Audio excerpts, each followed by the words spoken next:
Today we have to discuss about the desalination process through reverse osmosis method.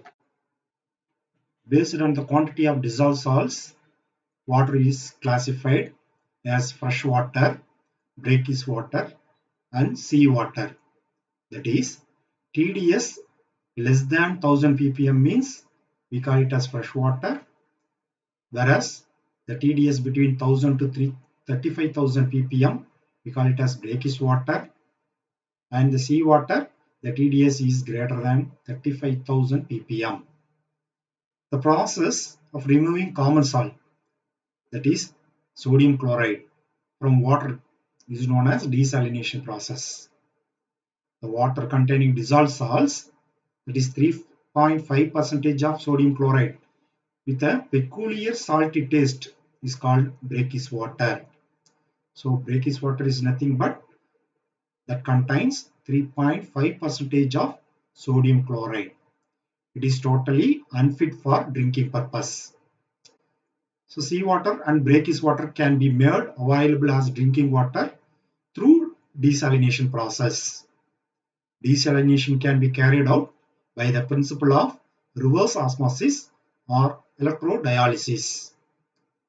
So here we have to do the desalination process through reverse osmosis method.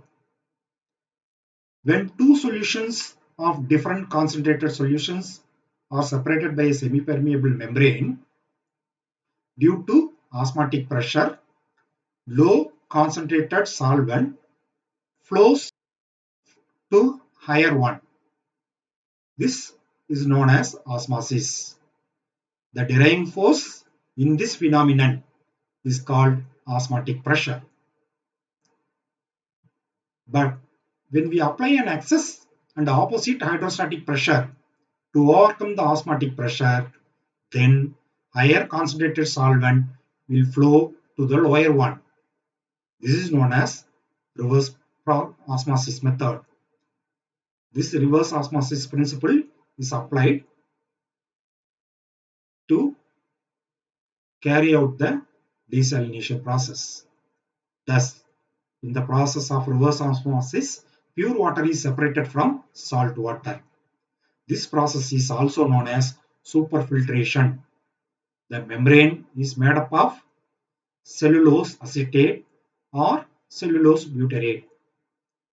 So, the reverse osmosis to carry out the desalination process, the membranes which are used for this process are cellulose acetate or cellulose butyrate.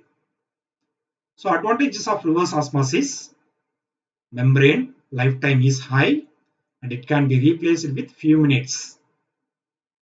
The second one is removes ionic or non-ionic and colloidal impurities. Low capital cost and simple operational procedure. So the simple diagram which represents the reverse osmosis method is shown in the figure. So in the left hand side, contaminated water is present. In between the two sides, semi-permeable membrane is placed. At the right hand side, almost pure water, that is lower water pressure. The reverse osmosis membrane, which is nothing but 0.0052 to 0.000002 microns, the size of the membrane. Thank you.